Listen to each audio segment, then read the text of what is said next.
12:15 वाजता आई मला ओवाळतीये आणि मी असं रडवेला चेहरा करून बसलेलो. आणि ना आजकाल खूप साऱ्या ठिकाणी क्लासेस आहेत. सो मला बरेच जण विचारतात की हा क्लास करू का, तो क्लास करू का. मी त्यांना साफ सांगतो नका करू. कुठली अशी लक्षात राहिलेली गोष्ट आहे का, मजेशीर आहे किंवा खूप मार खाल्लाय अशी की जी आठवते? एखादा प्रसंग नाही, पण एक मुलगी होती जी मागे लागली होती. ते मला खूप जास्त आठवतं त्यावेळेला आणि आजही ती मागे आहे. मला ती जाणीव झाली आणि मग मी रडत त्याच वेळेला माझ्या डोळ्यातनं पाणी आलं. मग मला थांबवलं नाही, ताईला सांगून दिलं सगळं आणि म्हणालो की मी नापास होणार. आणि मग तिला पण तो शॉक होता. आणि मग मला रिअलाइज झालं की पैसा सब कुछ नाही होता. हे बँकेची नोकरी करत असताना मला रात्री झोप लागत नाहीये. सामान्य ते असामान्य हा प्रवास करण्याची इच्छा असणाऱ्या प्रत्येकासाठी code breaker podcast, escape the ordinary. नमस्कार, मी डॉक्टर शर्वरी इनामदार. कोड ब्रेकरमध्ये आपलं मनापासून स्वागत. आवाज़ तो सन्नाटे की भी होती है, जुदाई की भी और दिल की भी. बस उसको समझने और महसूस करने के अंदाज बदल जाते हैं. किशोर कुमार यांच्यापासून अरिजित सिंग यांच्यापर्यंत आणि अमीन सयानी यांच्यापासून केदार जोशी यांच्यापर्यंत रेडिओच्या जगाची जी सफर आहे त्याची काही खासियतच और आहे.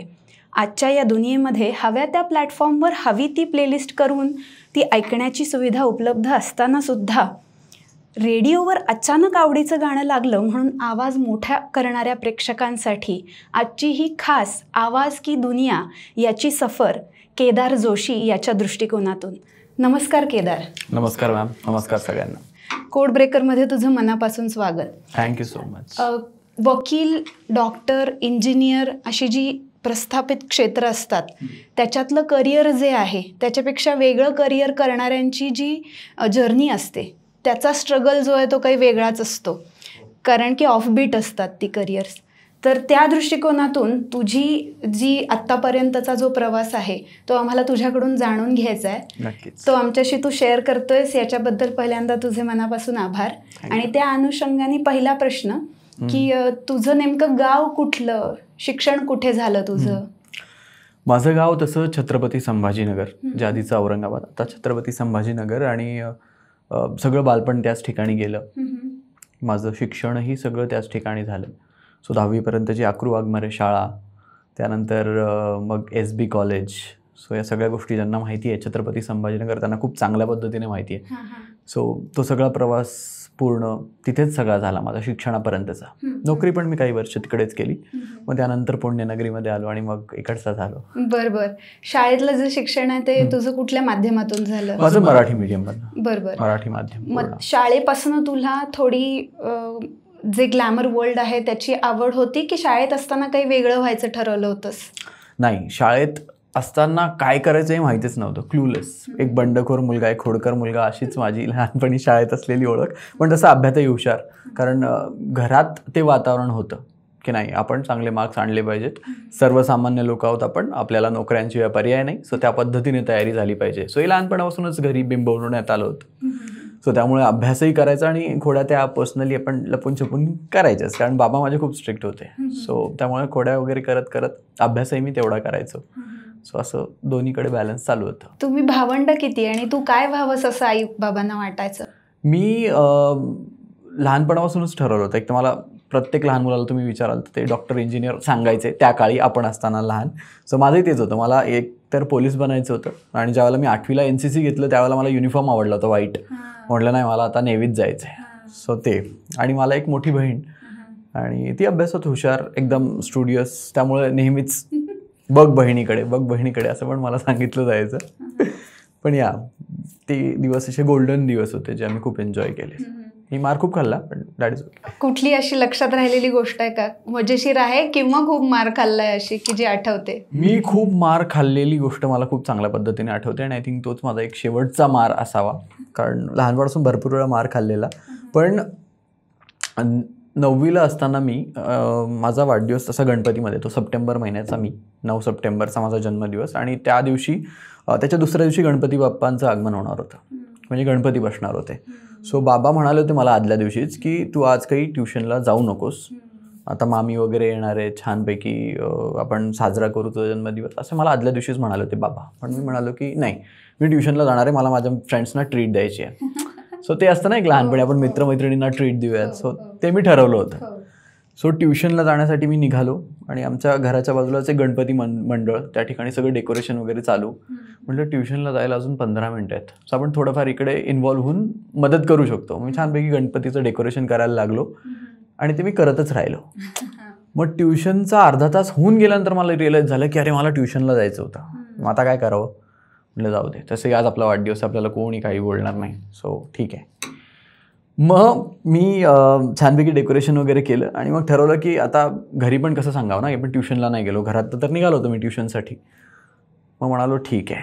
मग मी ट्युशनच्या वेळेला घरी जाण्याचं ठरवलं, म्हणजे ट्युशन संपण्याच्या वेळेला. सो मी घरी पोचणार, मामी आलेली होती छानपैकी, आई स्वयंपाकघरामध्ये काहीतरी छान स्वयंपाक करत होती आणि घरी त्यावेळेला लँडलाईन होता. सो मी घरी पोचणार त्याच्या आधी बाबा नेमके घरी पोचलेले, माझा वाढदिवस आहे म्हणून घरी पाहुणे येणार, तर आपणही असलं पाहिजे म्हणून बाबा थोडेसे लवकर आले. आणि मी घरी येणार तेवढ्यात फोन वाजला आणि माझ्या घरी जस्ट नुकतंच बाबा पोचले होते. सो फोन वाजला आणि आई किचनमधून येऊन फोन रिसीव्ह करणार होती, पण बाबा म्हणाले राहू दे मी उचलतो. फोन उचलल्या समोरून आवाज आला की काका केदार कुठे आहे. तर बाबा म्हणाले की तो ट्युशनला गेला आहे. आपण केदार तर आला नाही आज ट्युशनला. हो का, बरं ठीक आहे असं बाबा म्हणाले. बाबांनी फोन ठेवून दिला आणि मग मी तेवढ्या 2 मिनिटात मी घरी पोचलो. बाबा म्हणाले कुठे गेला होतास. मी म्हटलं ट्युशनला. म्हणाले खरं सांग. म्हटलं हां ट्युशनला. काय शिकवलं दाखव. मला वाटलं ठीक आहे आज वाढदिवस आहे त्यामुळे सहज विचारत असतील की काय अभ्यास केला. त्यावेळेला मी एवढं सिन्सिअर नव्हतो की प्रत्येक दिवशीची तारीख वगैरे टाकायचो, नाही मी असं काही केलेलं नाही कधी. त्यामुळे मी काढलं आणि कालच्या दिवसाचं दाखवलं की हे आज आम्ही शिकलो. ते शिकलो. बाबांनी अशी हे बंद केली आणि मी पण असं ते त्यातच बघत असं इकडे होतो, सटकन इथे एक फटका पडला. मग आय वॉज इन शॉक की नेमकं काय झालं. म्हणजे सडनली तुम्हाला काहीच आयडिया नसते, तुमचा बर्थडे असतो, तुम्ही छानपैकी एका वेगळ्या माहोलमध्ये असतात आणि बाबांचा फटका पडल्यानंतर की हे अनएक्सपेक्टेड होतं माझ्यासाठी. म्हटलं काय झालं. ट्युशनला नव्हता गेलास तू. म्हटलं नाही मी गेलो होतो ट्युशनला. आणि मी पण ते खूप रेटून बोलत होतो की त्यांना मला नव्हतं माहिती की हे सगळा फोनवाला सीन झालेला इथे already. So I was sure की मी गेलो होतो ट्युशनला, तुम्ही का मला मारताय. तर मी असं रिॲक्ट केलं की नाही नाही मी गेलो होतो ट्युशनला. म्हणाले मॅमना फोन लावू का. मी घाबरलो होतो त्यावेळेला आतून, चेहऱ्यावर मी तसं दाखवलं नाही. मी म्हणालो लावा फोन. मला काय माहिती खरं लावतील. बाबांनी फोन घुमवला, फोन लावला, मॅमना विचारलं मॅम केदार आला होता का. मॅम म्हणाल्या नाही. फोन ठेवला. त्यानंतर माझ्या बाबांनी माझ्या वाढदिवसाच्या दिवशी मला एवढं मारलं. म्हणजे आम्ही फर्स्ट फ्लोअरला राहत होतो छानपैकी, संभाजीनगरला आमचं 2 मजली घर आहे. तर वरच्या फ्लोअरवरून मारत मारत त्यांनी मला खालच्या फ्लोअरपर्यंत आणलं. मामी मध्ये आली. मामीला म्हणाले की माझा मुलगा आहे, काय करायचं ते मी ठरवेन, कोणी मध्ये नाही यायचं. मग त्या दिवशी मी एवढा मार खाल्ला आणि बस मग सगळं वातावरणच घरातलं बिघडून गेलं. मामी आली होती, मामी पण बिचारी रडत तशीच घरी गेली परत. मग काही बर्थडे साजराच नाही आला. आणि मग सगळं असं वातावरण असताना मग आई ती शेवटी आई तिचं मन कसं राहावेल. मग ती म्हणाली की अहो 12 वाजणार आहेत रात्री. मामी निघून गेली, कोणी जेवलं नाही काही नाही. सगळं घरात वातावरण एकदम टेन्स्ड होतं. मग आई म्हणाली मला ॲटलिस्ट त्याला ओवाळू तरी दे. मग 12:15 वाजता रात्री तो एक फोटो आहे माझ्याकडे. 12:15 वाजता आई मला ओवाळती आहे आणि मी असं रडवेला चेहरा करून बसलेलो आहे. सो ती एक मेमरी की मी ज्यावेळेला खूप जास्त मार खाल्ला आयुष्यात वाढदिवसाच्या दिवशी. आय थिंक तो माझा शेवटचा मार होता. त्यानंतर बाबांनी आता मुलगा मोठा झाला आहे बुवा, आता काहीच नाही करू शकत याचं असं म्हणून मला कधी मारलं नाही. पण नंतर तशी वेळ नाही आली फॉर्च्युनेटली. मराठी मध्यमवर्गीय घरांमध्ये मुलांना शिस्त लावण्यासाठी राजरोज मारणं हे हातचं टूल असताना आजकाल मुलांना मारणं हा गुन्हा धरला जातो गृहीत आणि शाळेत मार पडतो त्यावेळेला सुद्धा जाऊन शिक्षकांशी भांडण केलं जातं. पूर्वीच्या काळी जाऊन सांगायचं शिक्षकांना याला भरपूर मारा. तर मग तुझं ते मिश्किलपणा जो आहे की नाही, आई आणि मी तुझ्या सिरीजमध्ये दिसतो, तसं मी आणि बाबा नावाची सिरीज पण तू आता सुरू करावीस असं मला वाटतं. करायला पाहिजे. बाबा थोडेसे शाळेत त्यांना मी हळूहळू आणतोय. मे बी ती पण सिरीज लवकरच आपण बघूया. नक्की नक्की. तुझं प्राथमिक शिक्षण आणि 10वी वगैरे झाल्याच्या नंतर कुठल्या स्ट्रीमला जायचं ठरवलंस तू. मी कॉमर्समध्ये जाण्याचं ठरवलं होतं आणि माझं गणित खूप चांगलं होतं आणि लहानपणापासून मला थोडंसं गणिताशी एकदम प्रेम होतं. कारण फॉर्च्युनेटली आय डोंट नो मला गणित खूप आवडायचं आणि मला ते खूप यायचं. आश्चर्यच आहे. सो मे बी पण मला खूप आवडायचं आणि माझं गणित खूप चांगलं होतं 10वी पर्यंत, इनफॅक्ट 12वी पर्यंत पण.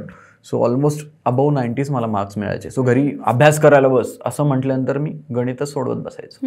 त्याच्यात मजा यायची मला. हे नवल आहे, कारण गणित हा जनरली नावडीचा विषय असतो. म्हणजे तुझ्या आवडी ज्या आहेत आवडीनिवडी लहानपणीच्या, त्यात गणित हा विषय होता असं ऐकून खूप जास्त आवडायचं मला. त्यामुळे ठरवलं होतं की आपण कॉमर्स करायचं, त्यानंतर CS जे पुढे होईल ते बघूच यात.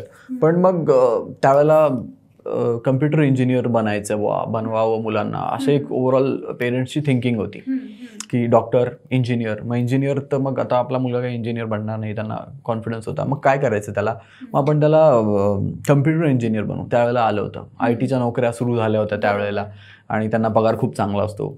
माझ्या आत्याची मुलंसुद्धा IT इंजिनियर होती. सो त्यांनी पण एक सुचवलं होतं की मामा याला हे बनवा, इंजिनियर बनवा, IT इंजिनियर. मग त्यांनी फोर्सफुली मला कॉमर्स घ्यायला लावलं आणि माझं काडी मात्र इच्छा नव्हती. एकतर कॉमर्स मला यासाठी घ्यायचं होतं की मला माझं गणित चांगलं आहे आणि मला तो विषय आवडतो, आणि दुसरी गोष्ट माझे सगळे मित्र कॉमर्सला होते. सो ते पण एक होतं की नाही मला मित्रांसोबत हे करायचं. पण त्यावेळेला मे बी त्यांची थिंकिंग ती नव्हती. त्यांचा असं विचार होता की नाही याला आपण कम्प्युटर इंजिनियर म्हणून, याचं भविष्य चांगलं होतं. ते त्यांच्या जागी योग्य होते, पण मे बी पद्धत चुकीची असेल फोर्स केल्यामुळे. पण मग मी ते फोर्सफुली घेतलं. 11वी-12वी पास झालो सायन्समध्ये आणि मग मी फर्स्ट इयरला BCS घेतलं. सो BCS घेतलं आणि त्याच वेळेला मला असं वाटलं की आपण थिएटरही लावावं. सो मला एक थोडंसं कुठेतरी कॉलेजमधली मुलं थोडीशी म्हणायची यार तू छान दिसतोस वगैरे. मलाही तो कॉन्फिडन्स यायला लागला होता, हां आपण थोडेफार छान दिसतो तर मग आपण थिएटर वगैरे करूयात. मे बी काय सांगता येतं काय होईल काय नाही होईल. मग मी तिथेच SB कॉलेजला थिएटर जॉईन केलं. सो 11वी-12वी सायन्स करून परत BCS फर्स्ट इयरला ॲडमिशन आणि त्याच वेळेला सायमल्टेनियसली थिएटर जॉईन केलं. सो थिएटरचा डिप्लोमा कोर्स मी केला छत्रपती संभाजीनगरलाच SB कॉलेजलाच. सो सायन्स एक कॉलेज आहे SB कॉलेज आणि त्याच्या बाजूलाच आर्ट्स कॉमर्स पण आहे. सो त्या ठिकाणी एक ड्रामा डिपार्टमेंट आहे, तिथे मी ॲडमिशन घेतलं आणि वर्षभर BCS फर्स्ट इयरच्या त्या क्लासला न जाता मी ड्रामा डिपार्टमेंटला पडीक असायचं. आणि जी लोक थिएटर करतात ती ड्रामापेक्षा सोडून राहूच शकत नाही. म्हणजे काही नसलं तरी सुद्धा तिथे जाऊन बसायचं. म्हणजे कोणाची नाटकं चालू असेल ती बघत बसायची किंवा कोणाला मदत करायची, नेपथ्य करायचं किंवा अजून कोणी मेकअप करत असेल तर ते शिकायचं. या सगळ्या गोष्टींमध्ये मी पूर्ण वर्ष घालवलं. आणि जसं मी म्हणालो मी मराठी मीडियमचा, सो मला थोडं इंग्लिश जड जायचं त्यावेळेला, डोक्यावरून जायचं. सो तसाही इंटरेस्ट नव्हता. आणि मग ज्यावेळेला लक्षात आलं की आपली एक्झाम आली आहे, सो त्यावेळेला मला असं खूप सडनली स्ट्राईक झालं की आपण वर्षभर काहीच नाही केलं आहे आणि आता एक्झाम आली आहे. सो तू कसा पास होणार केदार. आणि जनरली माझ्या घरात कमी मार्क्स पडले म्हणून वातावरण बिघडणं हे कॉमन होतं. आणि मी इमॅजिनच नव्हतं करू शकत की मी जर नापास झालो तर माझं काय होईल. म्हणजे मी तोंड नाही दाखवू शकणार कोणाला, अशी एक सिच्युएशन तयार झाली होती. नापास होणं हे खूप मोठं क्राईम नाही आहे, पण त्यावेळेला एक तुमचं वयोमान ते असतं की ती खूप भीती वाटायची की अरे आपलं वर्ष जाईल. सगळं टेन्शनमध्ये मी होतो. बरोबर. म्हणजे 9वीला असताना डेकोरेशन करण्याच्या नादात ट्युशन बुडली होती. त्याचं थोडंसं मोठं व्हर्जन की दिसेल आपल्याला, हा की इथे तू लेक्चर्स वर्षभर बुडवून तिथे ड्रामा, नेपथ्य, बॅक स्टेज हे सगळं छान एक्सप्लोर मजा करत होता. पण आता एक्झाम आल्यावर त्याला कसं सामोरं जायचं. आणि तेव्हा मार पडला होता, आता मार नाही पडणार पण वातावरण गढूळ होणार हे तुझ्या डोक्यात होतं. म्हणजे ते वातावरण परसिस्टंट होतं, रिपरकशन्स त्याची फक्त कदाचित थोडी वेगळी असली असती. बरोबर. मग तू काय केलंस? मग काय नाही, मग मी मला हा कॉन्फिडन्स होता की मी थिएटर चांगलं करायचो. सो SB सायन्स कॉलेजमध्ये थिएटर चांगला करणारा मुलगा केदार जोशी आहे हे सगळ्यांना माहीत होतं. त्यामुळे मला हा कॉन्फिडन्स होता की प्रॅक्टिकलमध्ये आपल्याला चांगले मार्क्स मिळतील, what ever the reason is. पण प्रॅक्टिकलमध्ये चांगले मार्क्स मिळतील बिकॉज सगळे सर मॅम आपल्याला ओळखतात आणि ते फॉर्च्युनेटली कुठून ना कुठून होतं. म्हणजे सर नाही येते, हां ठीक आहे चल मी तुला करून देतो, असं थोडंफार होऊ शकतं. त्यावेळेलाही झालं. सो मला प्रॅक्टिकलचं टेन्शन नव्हतं, मला थिअरीचं खूप मोठं टेन्शन होतं की आता काय करायचं. सो मग सडनली 1 महिना आधी मी पुस्तकं घेतली एक्झामच्या आणि मग वाचायला लागलो. आणि वाचायला लागल्यानंतर लक्षात आलं की नाही म्हणजे मला काहीच कळत नाही आहे. ठीक आहे रट्टा पण मारू, पण रट्टा सगळं इंग्लिशमध्ये कसं मारणार. म्हणजे तेवढं मी खूप फ्लुएंट इंग्लिशमध्ये नव्हतो किंवा काय, पण मग आता हे पाठ कसं करायचं त्यामुळे टेन्शन आलं होतं मला. पण ना माझे मित्र खूप कमालीचे होते. ते म्हणाले आपली युनिव्हर्सिटी खूप चांगली आहे, तुला नुसती पानं भरव तुला मार्क्स मिळतील. आणि मी म्हटलं ठीक आहे पानं भरवतो मी, पण ॲटलिस्ट मला ते कळायला तर पाहिजे काय भरायचे. म्हटलं ठीक आहे. मी एक शक्कल लढवली, खूप आवडपणाची होती पण ठीक आहे. सो मी शक्कल अशी लढवली की जो क्वेश्चन पेपर आहे माझं हँडरायटिंग खूप वाईट आहे. म्हणजे कोणी ओळखू शकणार नाही. त्यामुळे गमतीमध्ये लहानपणी म्हणायचो की हे मी सगळं CID मध्ये त्यासाठी मी कोड लँग्वेज लिहितोय, कोणाला कळणार नाही यासाठी. मे बी डॉक्टर होण्यासाठी प्रिस्क्रिप्शन मे बी, पण मी नाही. तसं थोडंसं खूप घाण अक्षर माझं होतं. आईने खूप प्रयत्न केले त्यासाठी, पण काही ते जमलं नाही. खेळ शुद्धलेखन खूप लिहायला लावलं, पण मी लिहिलं नाही और मला जमलंच नाही. सो आजही माझं हँडरायटिंग खूप वाईट आहे.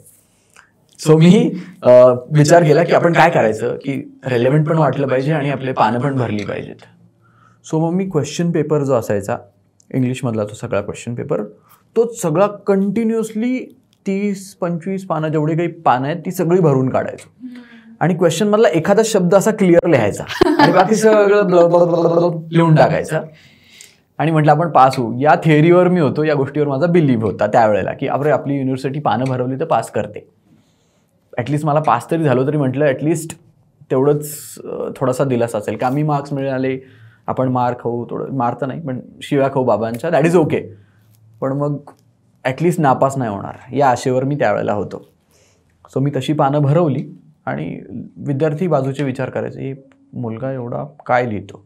मलाही नव्हतं माहिती मी काय लिहितो, फक्त क्वेश्चन पेपर सगळं रिपीट लिहायचो आणि एकच क्वेश्चन जो आहे तो फक्त स्पेसिफिक तो शब्द तो व्यवस्थित लिहायचो, जेणेकरून त्यांनाही वाटेल की अरे काहीतरी रेलेव्हंट लिहिलं असावं तर ॲटलिस्ट पास तरी करतील.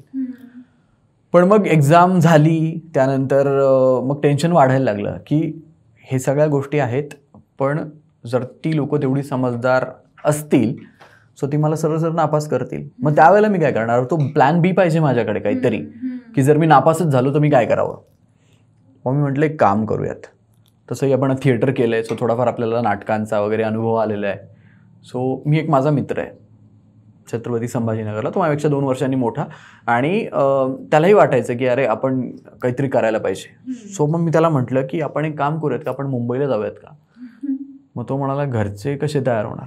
मग एक काम करू, आपण उन्हाळ्याच्या सुट्ट्यांमध्ये मुंबई फिरायला चाललो असं सांगूयात. सो मी माझ्या घरी सांगतो की आम्ही तुझ्या घरी राहणार आहोत, तू तुझ्या घरी सांग की माझ्या नातेवाईकांकडे आपण राहणार आहोत. मग तो म्हणाला ठीक आहे. आता पॉकेट मनी मला कधीच मिळाली नाही, मला या गोष्टीचं खूप वाईट वाटतं. मला लहानपणी पॉकेटच मनी नाही मिळाली, पण तरीसुद्धा कोणी नातेवाईकांनी वगैरे दिलेले पैसे ते थोडेफार जमवून ठेवलेले होते. सो ते एमर्जन्सी फंड म्हणून वापरायचं आम्ही ठरवलं. काय आता मला नाही आठवत एक्झॅक्टली किती अमाऊंट होती, पण 1000-1200 मे बी असतील लहानपणापासून जमा केलेले. मग आम्ही दोघांनी ठरवलं की आपण मुंबईला जाऊयात. सो आम्ही दोघं गेलो मुंबईला. म्हणालो की काहीतरी आपलं इथे होईल, एखाद्या सिरियल वगैरेमध्ये आलो छानपैकी तर मग अभ्यासाला कोण विचारते, कोणी म्हणणार नाही आपल्याला तुम्ही अभ्यास करा वगैरे म्हणून, आपण छानपैकी तिकडे पैसे कमवूयात असा विचार करून आम्ही गेलो. आणि तिकडे छत्रपती संभाजीनगरला एक माणूस होता जो की फ्रॉड निघाला. सो त्याने ना तिथे छत्रपती संभाजीनगरमध्ये काही ॲड्स केल्या होत्या, लोकल ॲड्स, लोकल चॅनलसाठी. मग आम्हाला वाटायचं की त्याच्या ओळखी आहेत. मग आम्ही त्याला भेटलो तिकडे जाऊन, आणि तो म्हणाला ठीक आहे मी तुम्हाला काम देईन, तुम्ही आम्हाला एवढे पैसे द्या. मग त्याला म्हटलं आमच्याकडे पैसे नाही आहेत. मग तो म्हणाला सॉरी काम पण नाही आहे. सो तेव्हा हे नव्हतं माहिती आम्हाला की तुम्हाला काम मिळवण्यासाठी तुम्हाला पैसे देण्याची गरज नसते. सो आपल्याला वाटलं की यार आम्हाला दोघांना वाटलं की आमच्याकडे पैसे नाही, आता काय करावं. मग त्याला आम्ही इग्नोर केलं. मग आम्ही असा विचार केला की आपण ना वेगवेगळे जे नाटकांचे थिएटर्स आहेत तिकडे जाऊन लोकांना कामं मागूयात. सो मग आम्ही तिकडे गेलो, तिकडे कामं मागितली. कोणी असं तिकडेही पैसे मागितले कोणी की पैसे द्या त्याशिवाय तुम्हाला काम नाही मिळणार वगैरे वगैरे. मग आमचा त्या गोष्टीवर बिलीव्ह झाला की अरे इथे तर असा सीन आहे, आता काय करायचं. ठीक आहे म्हटलं काहीतरी आपण स्ट्रगल करू, वेगवेगळे प्रोडक्शन हाऊस आहे, कोणी हिरो दिसतोय का त्याला म्हणू आम्हाला थोडं काम द्या वगैरे वगैरे. सो त्यावेळेला जेवढे काही पैसे होते मग सुरुवातीला आम्ही छानपैकी एका लॉजवर राहिलो काही दिवस, जेवढे पैसे होते. सो मग त्या दिवसांमध्ये काहीच झालं नाही. 7-8 दिवस मे बी आम्ही लॉजवर राहिलो असेल. त्यावेळेला काहीच झालं नाही. मग थोडे पैसे संपायला लागले, कळायला लागलं की अरे पैसेच नाही आपल्याकडे. मग काय करायचं. 1-2 जणांच्या तिथे ओळखी झाल्या होत्या, ते पण फ्रॉड लोक होती नंतर कळालं.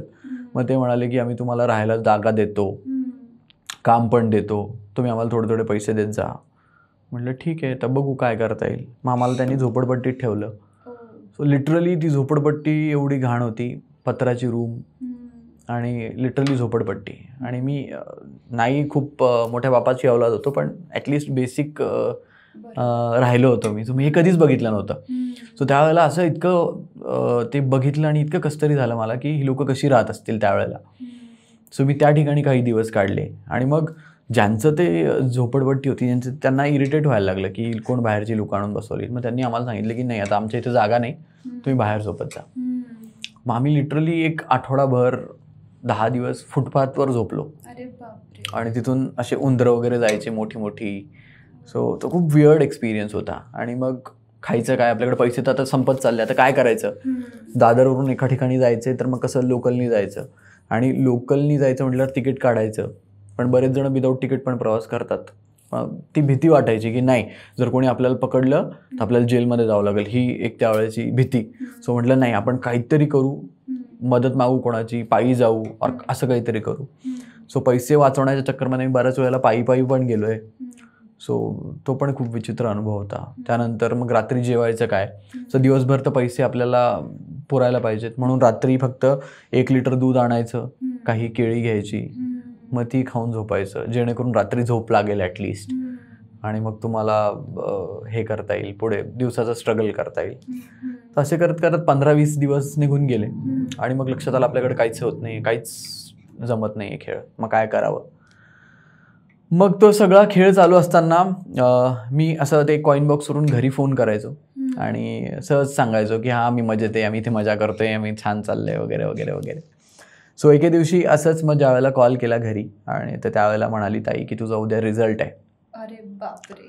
आणि माझे एकदम इंडिकेटर लागले की आता काहीच होऊ शकत नाही. म्हणजे रिझल्ट माझ्या डोळ्यासमोर होता, काय येणार आहे मला चांगल्या पद्धतीने माहीत होतं. आणि एकच होप होती की आपण हे लिहिलंय सगळं पेपर, तर ती लोकं पास करावी त्या लोकांनी. पण कुठेतरी एक मन असतं ना आपल्याला, एक अज्युमिंग असतो आपण की अरे असं व्हायला पाहिजे.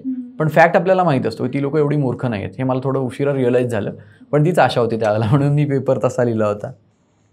पण मग मला ती जाणीव झाली आणि मग मी रडत त्याच वेळेला माझ्या डोळ्यातनं पाणी आलं. मग मला थांबवलं नाही, मी ताईला सांगून दिलं सगळं आणि म्हणालो की मी नापास होणार आहे. आणि मग तिला पण तो शॉक होता की आपला भाऊ नापास होणार आहे, म्हणजे आपल्या घरातलं वातावरण एकदम डेंजर होऊन जाणार आहे हे आपल्याला माहिती आहे. बस मग मी फोन करून सांगितलं असं असं. मग मी रडत सगळं सांगून दिलं, घरच्यांनाही सांगून दिलं. मग बाबांना कुठेतरी रिअलाईज झालं की आपण याला मे बी फोर्सफुली सायन्स घ्यायला लावलं, मे बी म्हणून ही चूक झाली असावी. मग त्यांनाही कुठेतरी वाईट वाटलं. मग ते म्हणाले तुला काय करायचं आहे ते तू तुझ्या आयुष्यात कर, पण आता परत ये. मग मला कुठेतरी एक धीर आला. भीती खूप होती, पण कुठेतरी एक आशेचा किरण होता की चला बाबांना ॲटलिस्ट वाटतंय की नाही, हे झालंय ते चूक झालंय, आपण मार नाही खाणार, आपण वाचलेलो आहोत, अशा कुठेतरी एक मनातनं शांती वाटली होती. मग आम्ही परत आलो संभाजीनगरला. मग छानपैकी असं बसून डिस्कशन झालं, काय करायचं तुला आयुष्यामध्ये. म्हणालो की मी कॉमर्स करतो, मला ते जास्त आवडतं. ठीक आहे म्हणे, तू कॉमर्स घे, कॉमर्सला ॲडमिशन घे आणि पुढे चालू हो. म्हणालो ठीक आहे, पण आता ते ॲडमिशन घ्यायला वगैरे थोडासा अवकाश आहे. आणि मग मला ते गिल्ट यायला लागलं हळूहळू. खूप जास्त सेल्फ रिअलायझेशन झालं की आपण खूप मूर्खपणा केला आहे आयुष्यामध्ये, की आपण नापास झालोत. सो मला घरी बसवत नव्हतं, म्हणजे नव्हतं वाटत की आपण घरी बसावं, काहीतरी करावं असं वाटत होतं. मग त्यावेळेला तिथेच निराला बाजार म्हणून एक असं छान एरिया आहे, तिथे एक नवं लीचं शोरूम ओपन होणार होतं. सो मी ज्या लोकांसोबत क्रिकेट खेळायचो, मग मी त्यांना म्हटलं मला काही काम पाहिजे. मग ते म्हणाले ठीक आहे. सो लीचं शोरूम ज्यावेळेला तिथे उघडलं होतं, मग त्यांनी तिथे मला ॲज अ शॉपकीपर म्हणून ठेवलं होतं. सो मी तिथे गेलो आणि मग तिथे माझ्या आयुष्यातला पहिला जॉब तो सुरू झाला. 1200 रुपये मला पहिला पगार होता. सो तिथे मी ज्यावेळेला माझ्या वयाची मुलं छानपैकी म्हणजे तिथे शॉप करायला यायची, त्यावेळेला मला खूप वाईट वाटायचं, थोडी लाज वाटायची की त्यांना मी असे कपडे उघडून दाखवतो, हे बघा हे व्हरायटी आहे वगैरे वगैरे वगैरे. तर खूप वाईट वाटायचं, पण घरी बसवलं नव्हतं. सो त्यापेक्षा हे परवडलं मला. मग मी तिथे थोडंसं स्ट्रगल केलं, काही महिने ते केलं. आणि मग ते करत असताना रेडिओचा जॉब आला आणि सगळ्या गोष्टी पूर्णपणे बदलून गेल्या. अच्छा. 1200 रुपये घेऊन सुरक्षित वातावरणातून उठून अनोळखी ठिकाणी जाऊन फुटपाथवर झोपेपर्यंतची जी अनिश्चितता आहे ती खूप लहान वयात तू अनुभवलीस. म्हणजे नापास होणार या प्रेशरनी मुलं काय काय करतात हे पेरेंट्सनी नुसता विचार जरी केला तरी अंगावर किती काटा येतो तो इमॅजिन नाही करू शकत. तर तो जो स्ट्रगल असतो, तू सेल्फ रिअलायझेशन हा शब्द वापरलास, इथपर्यंत घेऊन जाणं तो प्रवास हा तुझ्या आयुष्याचा टर्निंग पॉइंट होता असं मला वाटतं. आणि परमेश्वराचे आभार मानायला पाहिजे त्यावेळेला की त्या स्ट्रगलचा उपयोग तू स्वतःचा शोध घेण्यासाठी केलास. आणि भले तुला पॉकेट मनी नाही मिळाला म्हणून तुला दुःख वाटतंय, पॉकेट मनीतून खर्च करणाऱ्या मुलांच्या काळामध्ये तू स्वतः 1200 रुपये कमवणारा जॉब केलास. म्हणजे तू नेहमी प्लसमध्येच होतास माझ्या दृष्टिकोनातून तरी. त्याच्यामुळे तुझं ती जी जर्नी आहे की सायन्स आवडत नाही पासून क्वेश्चन पेपरच आन्सर शीटमध्ये उतरवण्यापासून नको हे आता मी सायन्सच्या ऐवजी कॉमर्स करतो आणि ते घरात बसून डिस्कशन झालं. ही जी पार्श्वभूमी आहे हे खरंच सेन्सिबली थोडं उशिरा का होईना विचार करणारे जे आई वडील आहेत त्यांच्याशी नकळत तू कम्युनिकेट करू शकलास. आणि स्वतः एक नंबर जेव्हा खूप हुशार असतात की नाही तेव्हा वांड असणाऱ्या सेकंड नंबरना किती सोसावं लागतं हे बऱ्याच वेळेला ऐकायला मिळतं. त्यावेळेला ताईकडे तू तुझं मन मोकळं करू शकलास हे फार त्यातली जमेची बाजू आहे. म्हणजे तुझ्या ताईला आम्ही सांगू या प्लॅटफॉर्मवरून असं की बरं झालं तू त्यावेळेस केदारला तुझ्याकडे रडावं वाटलं आणि त्यांनी तुला सगळं सांगितलं, तो घरी परत आलात, नाहीतर तो किती कशातून गेला होता त्याचं त्यालाच माहिती. मग तिथे तू जेव्हा जॉब करत होतास किती वय होतं तुझं आणि रेडिओची अपॉर्च्युनिटी कशी आली तुला? त्यावेळेला माझं वय एक अराउंड 18 वर्ष वगैरे असेल आणि तिथे 18 नाही 19 असेल, मे बी 19 असेल. सो ती अपॉर्च्युनिटी रेडिओची एकदम असं फॉर्च्युनेटली आली. म्हणजे मग मी ते करत असताना मग कॉलेजची ॲडमिशन व्हायला सुरुवात झाली. मग मी तो जॉब सोडला कारण मला काहीतरी करायला मिळालं. म्हणजे आता मी चला आता आपल्याला चांगल्या पद्धतीने चांगल्या मार्क्सनी ग्रॅज्युएट व्हायचं आहे, त्यासाठी आपण चांगले प्रयत्न करूयात म्हणून मी एक नव्या जोमाने सुरुवात केली. आणि ते करत असताना आमच्या थिएटर ग्रुपमध्ये काही सिनियर्स होते. सो वर्षभरापूर्वी ते रेडिओला लागले होते. सो मग त्यांचं असं असायचं की अरे आमचा आवाज येतो, ऐक बरं का कसं वाटतंय. सो मग त्यांच्यासोबत काम करताना सिनियर जी लोक होती थिएटरमध्ये, सो त्यांचा आवाज कसा येतो रेडिओवर ते ऐकण्यासाठी मी रेडिओ ऐकायला सुरुवात केली. सो वर्षभर त्यांना होत होतं तरी मी सुद्धा ऐकायचो. रेडिओ ऐकता छानपैकी आपले कामं करायची. आणि त्यावेळेला असे रेडिओ म्हणजे ते एक असे इन्स्ट्रुमेंट यायचे, त्याच्यामध्ये ते प्लग करायचे इयरफोन्स आणि मग ते ऐकायचे. सो मग कॉलेजला जाताना तेच आपलं खिशात हेडफोन लावून जायचं, पॉकेट रेडिओ काइंड ऑफ गोष्ट. आणि मग तसं ऐकत मग ते ऐकण्याची सवय लागली की आरजे कसे बोलतात, ते काय विषय घेतात, आपण पण आता याबद्दल सुरुवात करायला हवी बुवा ऐकायला, असं मला वाटायचं आणि छान वाटायचं. एक कुठेतरी इच्छा होती यार आपल्याला पण जॉब पाहिजे होता. पण रेडिओमध्ये काम करताना ॲटलिस्ट तुम्ही ग्रॅज्युएट असायला हवं अशी एक गोष्ट आहे. पण माझ्या बाबतीत ती घडली नाही फॉर्च्युनेटली. का माहिती नाही, मे बी हे डेस्टिनी होती म्हणून मी या क्षेत्रात आलो. सो ते चालू असताना आम्ही थिएटर ग्रुपमध्ये असताना वर्षभरानंतर अजून एक चॅनलला, त्यावेळी मी फर्स्ट इयरला होतो, फर्स्ट इयरची 6 महिने होऊन गेली होती. आणि मग ते चालू असताना एक आमच्या थिएटरमधलेच एक सिनियर पर्सन होते आणि ते पण तिथे ऑडिशन देऊन आले आणि त्यांचं सिलेक्शन झालं. म्हणलं यांचं होऊ शकतं तर आपलं पण व्हायला पाहिजे, पण आपल्याकडे फक्त हे नाही आहे, डिग्री नाही आहे, बरोबर, तो एक कन्सर्न आहे. पण म्हटलं एक अनुभव म्हणून का होईना आपण हे करूयात. सो पहिल्यांदा आयुष्यात रिझ्युमे मी त्यावेळेला बनवला फर्स्ट इयरला असताना. आणि मग मी त्या जे सिनियर होते त्यांना विचारलं की काय टाकू रिझ्युमेमध्ये, तर ते म्हणाले तू तुझा थिएटरचा एक्सपिरियन्स टाक, तुझ्या हॉबीज वगैरे टाक. म्हटलं ठीक आहे. मी तसा रिझ्युमे बनवला घाई गडबडीमध्ये. आणि तिथे मी पोचलो त्या ठिकाणी एका हॉटेलमध्ये तो इंटरव्ह्यू होणार होता. आणि इंटरव्ह्यू आय थिंक काहीतरी 12 वाजेपर्यंत होते. मी 12:30ला तिथे पोचलो. आणि मग त्या हॉटेलमध्ये गेल्यानंतर मी सांगितलं मी इंटरव्ह्यूला वगैरे आलो आहे, पण ते म्हणाले इंटरव्ह्यूज संपलेत आता, सो तुम्ही इथे जाऊ शकता. मला असं खूप वाईट वाटलं की ॲटलिस्ट इंटरव्ह्यू दिला असता, काय झालं असतं ती वेगळी गोष्ट आहे, पण मला अनुभव मिळाला असता. मी आजच पहिल्यांदा रिझ्युमे बनवला आहे. सो त्या सकाळी मी रिझ्युमे बनवला आणि मग ते तिकडे जाण्याच्या नादामध्ये थोडंसं लेट झालं. सो 12:30ला मी पोचलो आणि फर्स्ट इयरला तो इंटरव्ह्यू होणार होता. मग मी तिकडून खाली आलो, म्हटलं चला जाऊ द्या, ही गेली अपॉर्च्युनिटी. मग तिथला एक तो वेटर होता म्हणजे तिथे काम करणारा, तर तो म्हणाला की सर तुम्ही इथपर्यंत आलात, सो ज्यांनी तुम्हाला म्हणजे जे इंटरव्ह्यू घेणार होते त्यांच्याशी ॲटलिस्ट बोलून तरी जा. म्हटलं पण ते आता झालेत इंटरव्ह्यू तर मग काय उपयोग आहे. ते म्हणले बोलून तर घ्या ॲटलिस्ट, तुम्हालाही सॅटिस्फॅक्शन, त्यांनाही मे बी तुमच्यात काही वाटलं तर घेतील. म्हटलं ठीक आहे. माझ्यात पेशन्स मुळीच नव्हते, पण म्हटलं या माणसाने ॲटलिस्ट आपल्याला थांबवलं आहे, बोललं आहे, तर याचा मान ठेवूयात आपण आणि थांबूयात. सो मी आयुष्यात कधीच कोणाची वाट बघण्यामध्ये इंटरेस्टेड नव्हतं. मलाही माहिती होतं तिथे आपलं काहीच होणार नाही. तसाही माझा मूड नव्हता, पण शेवटी तो माणूस बोलला म्हणून मी पुन्हा फर्स्ट फ्लोअरला गेलो. त्या ठिकाणी वेटिंग रूममध्ये वाट बघत बसलो. आणि मग ज्यावेळेला त्या मॅम त्या सगळ्या सिलेक्टेड लोकांची इंटरॅक्ट करत होते, ते झाल्यानंतर लंच टाईम त्यांचा सुरू झाला. मग त्या पास होत होत्या. मग त्या माणसाने सांगितले याच आहेत. मग मी त्यांना जाऊन भेटलो की मॅम मी असं इंटरव्ह्यूला आलो, पण मला अर्धा तास उशीर झाला. मग त्या म्हणाला की ओके अभी तो लंच टाईम हुआ है तो थोडा और रुको. म्हटलं ठीक आहे, रुको म्हटलेत तर मग थांबूयात. मग त्यांचा लंच वगैरे झाला. सो अराऊंड 2 वाजेपर्यंत मी तिथे थांबलो. मग 2 वाजता त्यांनी मला बोलवलं. मग म्हणाले काय केलंस तू, काय करतोस तू. म्हटलं मॅम हा रिझ्यूम आहे, असं असं आहे. बरं ठीक आहे. मग त्यांनी बघितला म्हणे थिएटर करते हो, ओके नाइस. म्हणे एजुकेशन नहीं करते हो, कुछ पढ़ते नहीं हो. म्हटलं मॅम मैं फर्स्ट ईयर अपीयर डू. तर म्हणे की लेकिन इसमें तो आपने मेंशन ही नहीं किया है. म्हटलं मी ते डोक्यात ठेवलं होतं ना की मला सगळं थिएटरचा एक्सपिरियन्स त्यामध्ये मेन्शन करायचा आहे. सो मी याचं एज्युकेशन टाकायलाच विसरलो. सो ती म्हणाली ऐसा रिज्यूमे नहीं होता है. म्हटलं मॅम मेरे फर्स्ट टाइम है, सो मैंने ऐसा बनाया जल्दी में, I don't know, I am so sorry. चल ठीक आहे, जाऊ दे, हे सगळं जाऊ दे, मला याच्याशी काही घेणं देणं नाही आहे. सो तू एक काम कर, आरजेस कसं बोलतात हे माहिती आहे तुला. मी सांगितलं माझे सिनियर्स आहेत, मी त्यांना रेग्युलरली ऐकतो वगैरे वगैरे. मग त्या म्हणाला ठीक आहे तू लिंक बनवून दाखव.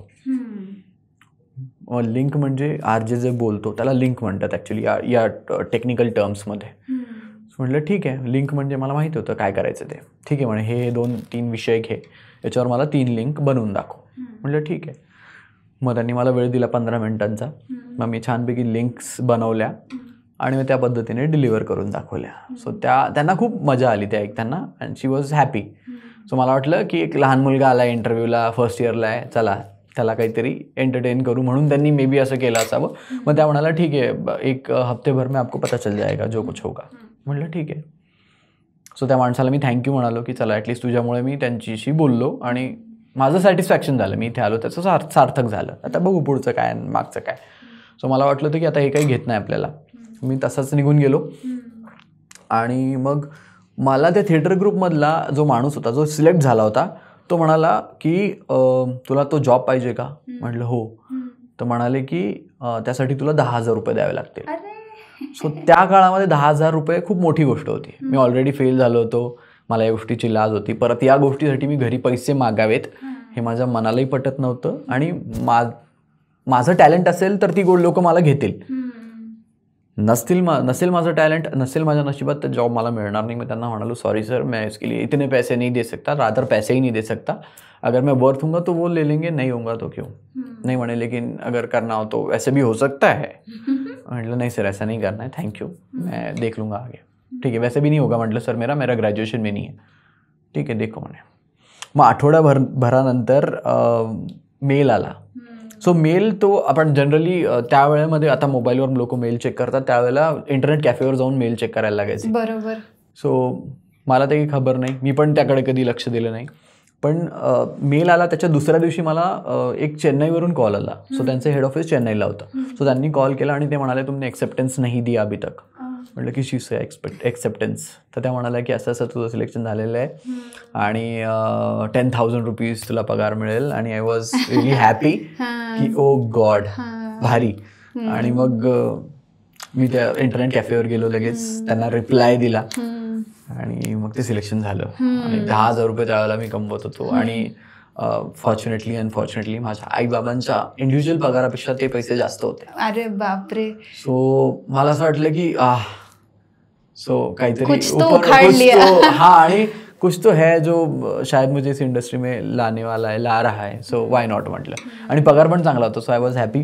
आणि मी फर्स्ट इयरला असताना एवढे पैसे कमवत होतो, माझ्यासाठी मोठी गोष्ट होती. म्हटलं ठीक आहे चलो अभी हे करते आहे. घरचेही खुश झाले, कारण एक असा ऑफ ट्रॅक गेलेला मुलगा पुन्हा ट्रॅकवर येतोय, समवेअर ग्रॅज्युएशन पण करतोय. आणि त्यावेळेला मला चांगला म्हणजे त्यांनी हे दिलं, म्हणजे थोडंसं कन्व्हिनियंट दिला की तू तुझं कॉलेज पण कर, that is okay, we are okay with, आणि तू आमचा जॉब पण कर. सो मी संध्याकाळी 4 ते रात्री 12 वाजेपर्यंतचा माझा टायमिंग होता. सो मला आणि कॉलेज मॉर्निंगला होतं. सो मी ते दोन्ही गोष्टी सायमल्टेनियसली करू शकत होतो. फर्स्ट इयरला असताना मी आरजे होतो. सो या गोष्टी खूप दिलासादायक होत्या त्यावेळेला. आताही आहेत ऑफकोर्स. वर्षभर अभ्यास करायला वेळ देऊन सुद्धा 3 तासाचा पेपर जो आहे तो लिहिणं जीवावर आलेला तू, आणि 15 मिनिटांमध्ये हवी ती लिंक विथ स्क्रिप्ट तयार करून परफॉर्म करून दाखवणारा तू, हा जो तुझा प्रवास आहे की नाही, म्हणजे जे काय म्हणतो लादलेलं काम आणि आवडीचं काम, आणि ते आवडीचं काम वेळेत सापडणं, याच्यासाठी केलेले सगळे प्रयोग, हे तुझं तिथे सगळं जुळून आलेलं होतं की म्हणजे. आणि मग 1200 रुपयासाठी काम करण्यापासून आई वडिलांच्या इंडिव्हिज्युअल पगारापेक्षा जास्त पगार मिळणारी नोकरी along with a full time job, म्हणजे हे बेजबाबदारपणापासून अतिशय जास्त जबाबदार असेपर्यंतचा जो प्रवास आहे तुझा, तो खरंच खूपच शाबासकी देण्यासारखा आणि ऐकून हुरूप देणारा. आणि काहीतरी मुलं जेव्हा ठरवतात स्वतः, तेव्हा त्यांना काठी घेऊन मागे उभं राहण्याची गरज नसते. आपलं आपण ते आतून येतं आणि सुरू होतं आणि ते सगळं करतात. हे त्याच्यातून आम्हाला ऐकायला मिळालं, खूप छान वाटलं. मग ज्यावेळेस तू संभाजीनगरमध्ये हे आरजेचं काम करत होतास, तेव्हा तुझं शिक्षण कधी पूर्ण झालं आणि मग शहर बदलण्याची वेळ केव्हा आली? मग त्या वर्षापासून 3 वर्ष, म्हणजे first year, second year, third year पर्यंत मी आरजेइंग करत होतो. सो 2008 ते 2011. सो या दरम्यान मी त्या ठिकाणी आरजे म्हणून काम करत होतो. आणि आय डोंट नो काय होतं, म्हणजे मला त्यावेळेला त्या वयामध्ये प्रेमाचा काहीही अनुभव नसताना त्यांनी मला लव का कीडा नावाचा शो दिला, जो की मी रात्री 11 ते 12 शो करायचो लाईव्ह. सो त्यावेळेला लोक मला कॉल करून लव प्रॉब्लेम्स विचारायचे, आणि माझं काहीच कशात नसताना मी लव गुरु म्हणून त्या ठिकाणी काम करायचो. सो माझा एक सिनियर होता जो की माझ्या आधी शो करायचा 9 ते 11. सो मला समोरच्यांनी प्रश्न विचारल्यानंतर माझे इंडिकेटर लागायचे की याला काय उत्तर द्यायचं, मला नाही माहिती. मग मी त्या व्यक्तीला कॉल करायचो जो की माझ्यापेक्षा बऱ्यापैकी मोठा होता, त्याला बरेचसे प्रेमाचे अनुभव होते. सो मी त्याला फोन करायचो की याला काय उत्तर देऊ. सो लोक मला प्रॉब्लेम विचारायचे, मी त्याला विचारून ऑनर मी उत्तर द्यायचो ॲज अन एक्सपर्ट. सो तो एक कमालीचा अनुभव आणि वेगळा अनुभव होता. असा कुठला एखादा श्रोता होता तुझा की ज्यांनी तुला विचारला होता, तो अंतर्मुख करून गेला तुला लव गुरु असतानाचा एखादा प्रसंग आहे, आठवतो? एखादा प्रसंग नाही, पण एक मुलगी होती जी मागे लागली होती. ते मला खूप जास्त आठवतं त्यावेळेला, आणि आजही ती मागे आहे. बापरे. त्यावेळेस सोशल मीडियावर होतास तू? त्यावेळेला मी ऑर्कुटवर होतो. त्यावेळेला ऑर्कुट होतं. सो ऑर्कुटवर मी होतो. मग फॅन फॉलोईंग आणि तिथे पण असायचं? तिथे पण असायचं. बरोबर. येस. बर. मग पुण्यात कधी आलास त्याच्यानंतर? सो 2011 मध्ये हे करत असताना एक कॉल आला कि हम पुणे रेडियो सिटी से बोल रहे हैं, HR डिपार्टमेंट से, अगर आप यहाँ पर आना चाहते हो तो आपके कुछ लिंक्स वगैरह भेजो, रिज्यूमे भेजो. मी त्यावेळेला विचार केला की हा ठीक आहे, पण मी आई वडिलांना सोडून कसा राहू. पण म्हटलं ऑपॉर्च्युनिटी पण चांगली आहे, पुण्यासारखं मोठं शहर जर आपल्याला संधी देते तर वाय नॉट. मग मी रिझ्युमे पाठवला, लिंक्स पाठवल्या, आणि त्यांनाही त्या आवडल्या. सो मग त्यांनी इंटरव्ह्यूसाठी बोलवलं. सो मी इथे स्वारगेटला आलो होतो. तिथे एक जवळ गोकुळ हॉटेल आहे, त्या ठिकाणी दुपारच्या वेळेला जेवण केलं होतं, मला आजही आठवतं. आणि मग इंटरव्ह्यू दिला, आणि मग पुन्हा छत्रपती संभाजीनगरला परत आलो या आशेने की आपलं पुण्यात काहीतरी होईल. आणि घरच्यांनाही कुठेतरी छान वाटत होतं की पुण्यासारखं मोठं शहर आहे, तिथे जर आपला मुलगा असेल तर ही ग्रोथ आहे त्याची, तर वाय नॉट. पण त्यासोबतच घरच्यांचं एक म्हणणं होतं की हा जॉब आय डोंट नो कितपत चालेल, सो त्यासाठी बँकेच्या एक्झाम्स दे. तो एक वेगळं चॅप्टर पुन्हा एकदा सुरू झालं. मग मी बँकेच्या एक्झाम पण द्यायला लागलो त्याच वेळेला. पण मग इकडे सिलेक्शन झालं तर पुण्यातही आलो, पण मी सोबतच बँकेच्या एक्झाम पण खूप साऱ्या दिलेत त्यावेळेत, त्या काळामध्ये. म्हणजे छत्रपती संभाजीनगरलाही दिलेत, पुण्यातही दिलेत.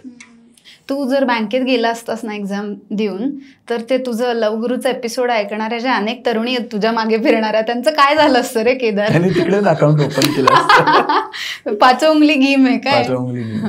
पण मी तसं 2 वर्ष बँकेतही काम केलं. अच्छा, बर. म्हणजे ह्या मधल्या पिरियडमध्ये नाही, ज्यावेळेला मी पुण्यात आलो वर्षभर मी इथे आरजे म्हणून काम केलं. ते करत असताना मी बँकेची एक्झाम देत होतो, आणि ते दिल्यानंतर मी PO प्रोग्रामसाठी सिलेक्ट झालो. मी ती एक्झाम क्रॅक केली, मी इंटरव्ह्यू क्रॅक केला, आणि मग मला असं वाटलं की आता टिपिकल मिडल क्लास लोकांचं अशी मेंटॅलिटी असते की बँकेची नोकरी सेफ नोकरी सोडायची नाही आणि ती मिळाली तर खूप चांगल्या पद्धतीने करायची. आणि मलाही कुठेतरी वाटलं की आपण हे जॉब केला ठीक आहे, इकडे पैसे जास्त आहेत, सो थोडं करून बघूयात का.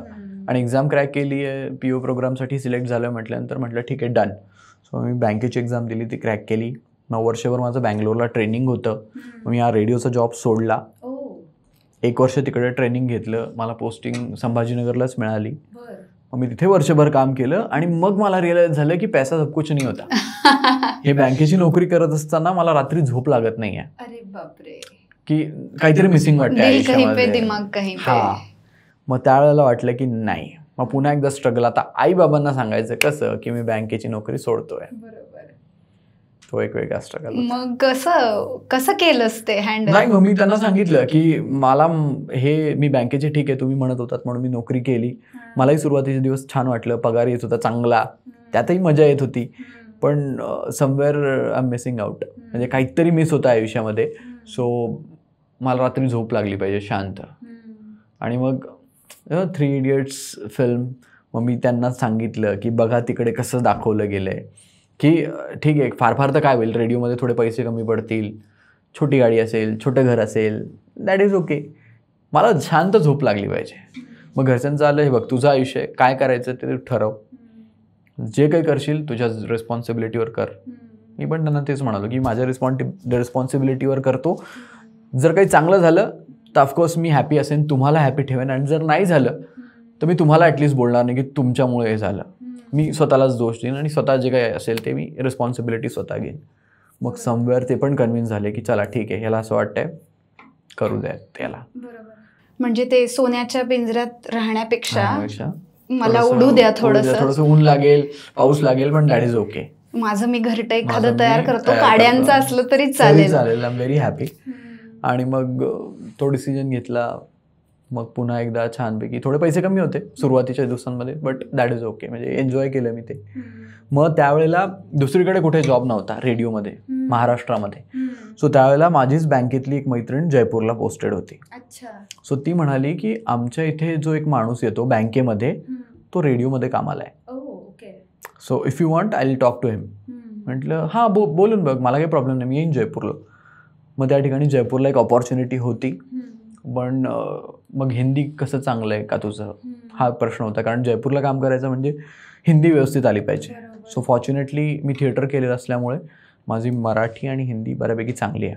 सो मी त्यांना हिंदीत लिंक्स करून दाखवल्या, सो त्या त्यांना आवडल्या. आणि मग माझं तिकडे जयपूरला झालं. सो 1 वर्ष मी जयपूरला पण ॲज अ RJ होतो. ते मराठीचा म्हणजे शिक्षणाचं माध्यम मराठी असलं की टेबल पुसा तो, सांडा तो वगैरे, असं जनरली हिंदी मराठी असलेलं हिंदी असतं. ते तसं नव्हतं. थिएटरमुळे माझी हिंदी खूप असं समोरच्याला नाही जाणवणार की मी हिंदीत बोलतोय, म्हणजे एक मराठी मुलगा हिंदी बोलतोय. सो तसं माझं हिंदी चांगलं असल्यामुळे. मग तू हे रेडिओवर कंटिन्युअस बोलावं लागतं, म्हणजे अगदी तू ट्रॅफिक अपडेट पासून लाईव्ह कव्हर करण्यापर्यंत तुझी ती ब्रेकफास्ट बुधवारची सिरीज असू दे किंवा आई आणि मीची असू दे, बऱ्याच गोष्टी तू करतोस. यावेळेला तुझं जे स्क्रिप्टिंग असतं ते तू स्वतः करतोस की तुला हेल्प असते कोणाची? नाही, ऍक्च्युली रेडिओमध्ये काम करत असताना एक प्रोड्युसर असतो हेल्पिंगसाठी, हेल्पिंग हँड. पण आता बरेच वर्ष झाले कोणालाच प्रोड्युसर ॲज सच नाही मिळत आहे. हे मोठ्या मोठ्या शहरांमध्ये आहेत, पण अशा आपल्या पुण्यासारख्या शहरांमध्ये असायला पाहिजेत आयडियली, पण नाही आहेत. सो स्वतःचं काम स्वतःलाच करायला लागतं. सो आधी सुरुवातीच्या काळामध्ये ज्यावेळेला माझा पहिला जॉब होता रेडिओचा, त्यावेळेला आम्ही एक लिंक लिहून करत होतो. म्हणजे की या विषयावर जर बोलायचं आहे तर हे पूर्ण स्क्रिप्ट प्रॉपर आम्ही लिहायचो. आणि मग तो टास्क असायचा की ते वाचलं गेलं नाही पाहिजे, म्हणजे तसं ऐकताना समोरच्याला ते साऊंड नाही केलं पाहिजे की आपण वाचतोय. सो मग ती गोष्ट त्यावेळेला डेव्हलप झाली. थिएटर करत असल्यामुळे त्याचा फायदा झाला. आणि इकडे आता एखादी गोष्ट जर आपल्याला रेडिओवर बोलायची त्यासाठी रिसर्च असतो, पण त्यासाठी ॲज सच स्क्रिप्ट नसते. सो माझ्याकडे भलेही आकडेवारी लिहिली असेल, XYZ एखाद्या विषयावर मी बोलत असेल तर, सो ती आकडेवारी ही रिसर्च बेस्ड असते, पण त्यासाठी मी स्क्रिप्ट लिहून नाही बसत की मी हे वाक्य बोलणार मग त्यानंतर हे वाक्य येणार, नाही.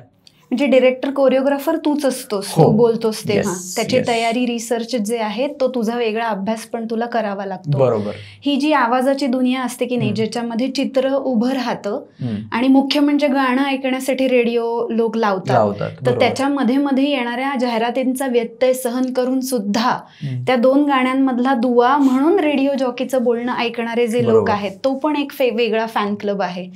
तर तू हे जे सगळं एक्सप्लोर करतोस, रेडिओच्या दुनियेत असतोस, स्वतः सगळं जग जे आहे ते तू चूज करून उभं केलंयस. थोडे पैसे कमी मिळाले तरी चालतील म्हणून एक्सप्लोर केलंयस.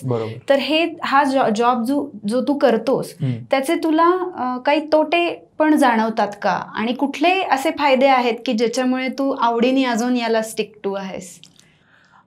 तोटे तसे फार कमी आहेत. मी आधी चांगल्या गोष्टींबद्दल बोलतो. एक तर रेडिओ जॉकी म्हटल्यानंतर लोक एका वेगळ्या नजरेने बघतात. इन्फ्लुएन्स असतो आणि जॉकींचा. राईट. सो आज मी फॉर्च्युनेटली 10 वर्ष झाले पुण्यामध्ये ॲज अ रेडिओ जॉकी म्हणून काम करतोय. सो ऑलमोस्ट सगळ्या डिपार्टमेंटमध्ये, म्हणजे ज्या महापालिकेचे असतील, फायर डिपार्टमेंट असेल, पोलीस डिपार्टमेंट असेल, सगळ्या डिपार्टमेंटमध्ये माझ्या कोणी ना कोणी ओळखीचं आहे. सो या गोष्टीचा मला बऱ्यापैकी फायदा होतो. म्हणजे मला जर इंटरव्ह्यूज करायचे असतील कोणाचे, सो मी कधीही कुठूनही कोणाचे नंबर फॉर्च्युनेटली मिळवू शकतो, त्यांचे इंटरव्ह्यू मिळू शकतात. आणि ही लोक जनरल लोकांना फार एंटरटेन करत नसावेत असं मला वाटतं, पण माझा तेवढा त्यांच्यावर प्रभाव आहे की मी रात्री जरी कोणाला फोन केला की सर मला या विषयावर बोलायचं आहे, मला तुमची मदत हवी आहे, सो ते लगेच तयार होतात. सो तेवढी थोडी नाव आणि थोडी ओळख आहे की या गोष्टी मला लगेच मिळतात ॲट अ टाईम. आणि कधी कुठे गेलो त्यानंतर लोक ओळखतात, चांगल्या पद्धतीने ट्रीट करतात, स्वागत करतात, आवभगत करतात. तर ते कुठेतरी छान फिलिंग देऊन जातं. हे आवडलेल्या गोष्टी आहेत तुला मनापासून? हा, मनापासून आवडतं. मी एन्जॉय करतो या गोष्टी आणि छान वाटतं, लोक ओळखतात. आणि कुठले डाऊनफॉल्स कधी जाणवले? डाऊनफॉल्स ॲज सच नाही आहेत किंवा असे तोटे ॲज सच रेडिओ जॉकीचे असण्याचे नाही आहेत. फक्त तुम्हाला सॅटर्डे संडे दोन्ही दिवस सुट्ट्या नाही मिळत. सॅटर्डेला हाफ डे असतो, संडेला फुल डे असतो. सो तेवढाच एक गोष्ट मला हे होते. आणि काही गोष्टी आहेत ज्या अशा स्टिक टू असतात, म्हणजे या गोष्टींबद्दल आपण नाही बोलू शकत बुवा. सो जनरली रेडिओ मीडियम हे एंटरटेनमेंटसाठी आहे, पण काही असे मुद्दे असतात जे सेन्सिटिव्ह असतात, ज्याबद्दल आपल्याला बोलायचं असतं, व्यक्त व्हायचं असतं. सो मग त्या ठिकाणी ती गोष्ट आम्ही अवॉइड करतो, म्हणजे त्या अवॉइड करायला सांगतात. बिकॉज मग त्याचे बऱ्याचशा गोष्टी चुकीच्या घडू नयेत किंवा होऊ नयेत यासाठी असं खूप कधी कधी दायरे में रह के काम करना पडतं आहे. प्रायव्हसी डिस्टर्ब होते का रे? नाही ॲज सच.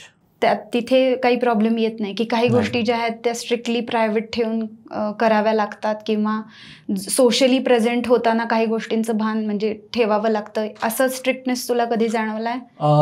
नाही, म्हणजे आपण जसे आहोत तसे आहोत. आणि आय थिंक की मी ॲज सच असं काही लपून नाही गोष्टी करत किंवा ज्या गोष्टी सगळ्या उघड आहेत.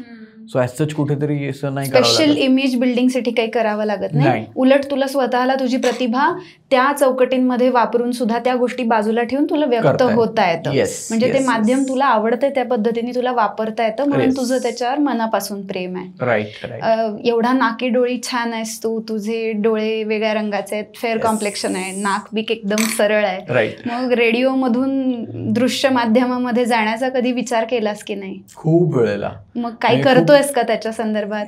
हा, मी खूप साऱ्या ठिकाणी ऑडिशन्स पाठवतो. आणि कधी कधी अशा संधी येतात की 1-2 महिन्यांची कंटिन्युटी आहे, पण मग 1-2 महिने मला रेडिओमधनं सुट्टी नाही मिळणार. सो म्हणून त्या कारणामुळे त्या गोष्टी मी केल्या नाहीत. पण ज्या वीकेंडला मोस्टली होऊ शकतात, 2-3 दिवसांचा किंवा फार तर आठवड्याचा रोल असेल तो मी करू शकतो. सो काही सिरियल्समध्ये मी तशी कामं पण केली. कोणत्या ह्याच्यात केलंय आम्हाला सांग ना. मी क्राईम पेट्रोल केलंय, मी सावधान इंडिया केलंय, एकाचा खून केलाय, एकदा मला खून झालाय, ते काम केलंय मी. खून केलाय हे पण पटत नाही आणि खून झालाय हे तर बिलकुल नाही पटत आम्हाला, म्हणून तर ते आभासी ऍक्टिंगचं जग आहे. आणि अजून ते केलंय. त्यानंतर सोनी मराठीवर गाथा नवनाथांची सिरियल आहे. सो त्यामध्ये मी महादेव रामाचा रोल केला होता. सो तो छानपैकी 15 दिवसांचा होता. सो ते त्यांनी मला आठवड्याभरात फ्री केलं होतं. सो मी ते केलं. त्यानंतर कलर्स मराठीवर योगेश्वर जयशंकर, शंकर महाराजांची सिरियल होती, जी की मठ आहे आपल्या धनकवडीला. सो त्या महाराजांची सिरियल होती आणि त्यामध्ये मी महादेवाचा रोल करायचो. केदार नाव सार्थ झालं. मला खूप भारी वाटलं त्यावेळेला. मग सिरियल्स मधून अजून पुढे मूवीज वगैरे मध्ये जाण्याची तुझी इच्छा आहे का? ऑनेस्टली मला मूवीजचं एवढं नाही जास्त अट्रॅक्शन, मला डेली सोप्स मध्ये जास्त अट्रॅक्शन आहे. सो कशामुळे बरं?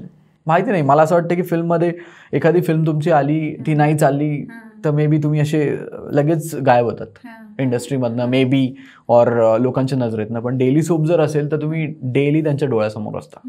मग भलेही 6 महिने किंवा 8 महिने असो, सिरियल भलेही नाही चालली तर ॲटलिस्ट 6 महिने तुम्ही डेली त्यांच्या घरी जाता, डेली ती लोक तुम्हाला बघता. सो मला ते एक भारी फील देतं आणि त्यामुळे मला सिरियल जास्त आवडतात करायला. पण मे बी आता जेव्हा केव्हा संधी मिळेल तेव्हा. मस्त. सिटी का हिरो हे जे तुझ्या हँडलचं नाव आहे इन्स्टाच्या, येस, त्यावेळेस तुला कसं सुचलं बरं ते? ॲक्च्युली मला नाही, माझ्या बॉसला सुचलं होतं. सो ज्यावेळेला मी पुणे पुन्हा एकदा जॉईन करणार होतो जयपूरवरनं, सो त्यावेळेला क्रिशची फिल्म येणार होती. सो क्रिशला एक की भारतातला पहिला सुपर हिरो असं म्हणून त्यावेळेला त्यांनी हे प्रमोशन त्याचं केलं. सो मग सिटी का हिरो करूयात आपण, जसं सुपर हिरो भारतात. सो लॉन्च करताना सिटी का हिरो असं ठरलं आणि मग ती अशी हळूहळू आयडेंटिटी बनत गेली. मग सिटी का हिरो असं म्हणून. रेडिओ जॉकी ह्या स्वरूपाचं करिअर जे आहे, म्हणजे आवाज की दुनियामध्ये येण्याची ज्यांची इच्छा आहे, अशा तरुण तरुणींना तू काय सल्ला देशील? मी त्यांना सांगेन की फक्त रेडिओ जॉकी हे एकच मीडियम नाही आहे. म्हणजे रेडिओमध्ये येण्यासाठी वेगवेगळ्या गोष्टी आहेत. मग तुम्ही प्रोड्युसर होऊ शकता, ज्याला म्युझिकमध्ये पण इंटरेस्ट आहे तो म्युझिक मॅनेजर होऊ शकतो, जो साऊंड इंजिनियर होऊ शकतो, जो की सगळ्या क्रिएटिव्स किंवा ॲड्स बनवतो. सो एकच जॉब असतो रेडिओमध्ये, रेडिओ जॉकीचा असं नाही आहे. बऱ्याचशा गोष्टी एक्सप्लोअर करण्यासारख्या आहेत. आणि ना आजकाल खूप साऱ्या ठिकाणी क्लासेस आहेत.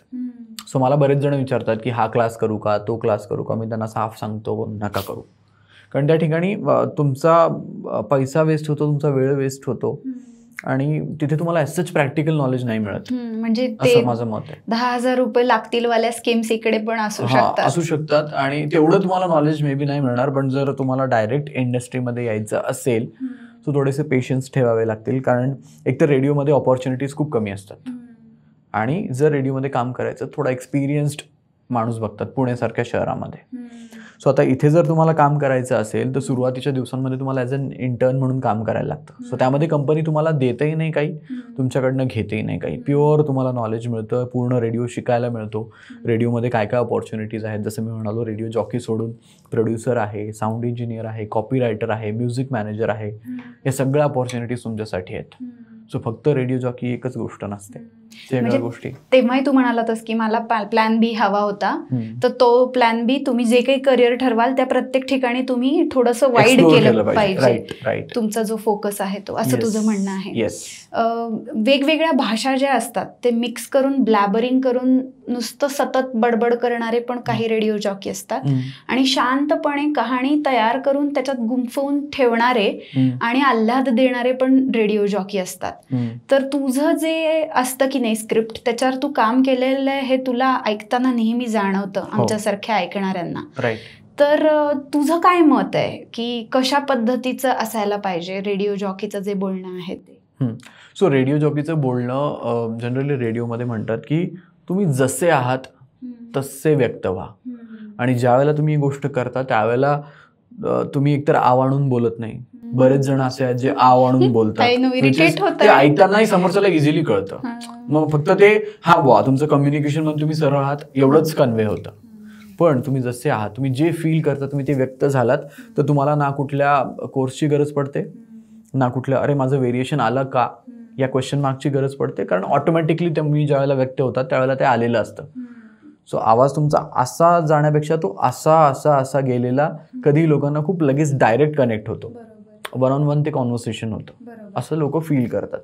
सो जेव्हा केव्हा तुम्हाला रेडिओवर बोलायचं असेल किंवा कुठेही बोलायचं असेल, तुम्ही जे आहात, जे फील करतात तसे व्यक्त झालात तर ते समोरच्याला डायरेक्ट पटतं सुद्धा आणि हृदयाला भेटतं सुद्धा. सो माझं हेच मत आहे की तुम्ही जसे आहात तसे व्यक्त झालात तर ते असे चांगलं जातं. काही जण असे आव आणून बोलतात, तुलाही आवडत नाही, इरिटेट होतं. नाही, ते सर्वसामान्य कोणालाच आवडणार नाही. असे आहे म्हणजे सीन. बरोबर. खूप लहान वयामध्ये सुद्धा फसवणारे, गैरफायदा घेणारे, चुकीचं सांगणारे लोक असतात हे तुला जसं जाणवलं. काही वेळेला परिस्थितीमुळे तू त्या आमिषाला बळी पडला नाही, काही वेळेला तू तो निर्णय घेऊन त्याच्यापासून लांब राहिलास. त्याच्याबरोबर तुला काही लोकांनी लीड्स दिले, रेफरन्सेस दिले, नाव काय असायला पाहिजे म्हणजे करिअर सेट करण्यासाठी हेल्प पण केली. तर असा जो माणसं वाईट असतात, वाईट भेटतात आणि तरी सुद्धा स्वतःचा सफर प्रवास जो आहे म्हणजे सफरिंग नावाचं सफर आणि हिंदीतला सफर सुद्धा हे चुकत नाही कोणाला. तर हे असं ज्या वेळेला लोक सफर होतात त्यांच्या डाऊन स्टेजला ते आहेत आणि पुढे अंधार आहे, त्यांना दिसत नाही काही. त्या लोकांसाठी तू काय सांगू इच्छितोस की स्पेसिफिक शाळेमध्ये चांगले मार्क पडत नाहीये, करिअर प्रस्थापित जे आहे ते मिळण्याची शक्यता नाहीये, आई वडिलांचा फोर्स आहे, शक्यतो नापास होईल इथपर्यंत वेळ आलेली आहे, त्या मुलामुलींना तू काय सांगू इच्छितोस? मी त्यांना सांगतो की मार्क्स आणि या गोष्टी तुमचं आयुष्य डिसाईड नाही करत.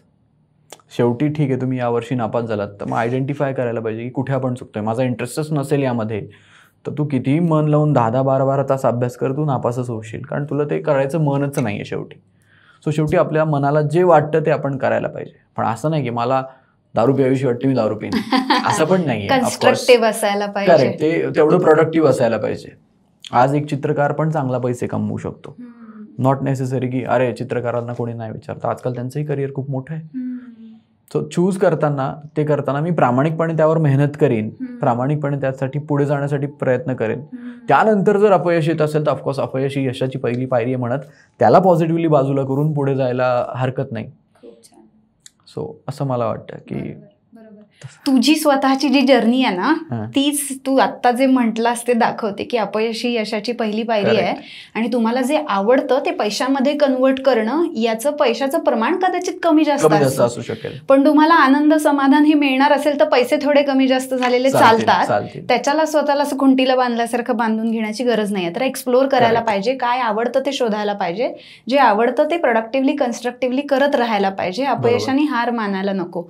हे सगळं तू जे बोललास ते तू जगत आलेला आहेस आजपर्यंत. तू ऑलरेडी अनेक जणांना प्रेरणा देणारा आहेस, प्रेरणास्थान आहेस आणि तुझी ही पर्सनल जी जर्नी आहे, तो तुझा स्ट्रगल जो आहे तो तू आज आमच्याबरोबर शेअर केलास, त्याच्याबद्दल आम्ही तुझे खूप खूप आभारी आहोत. थँक्यू, मनापासून धन्यवाद. Thank you ma'am, thank you so much. छान वाटलं मलाही.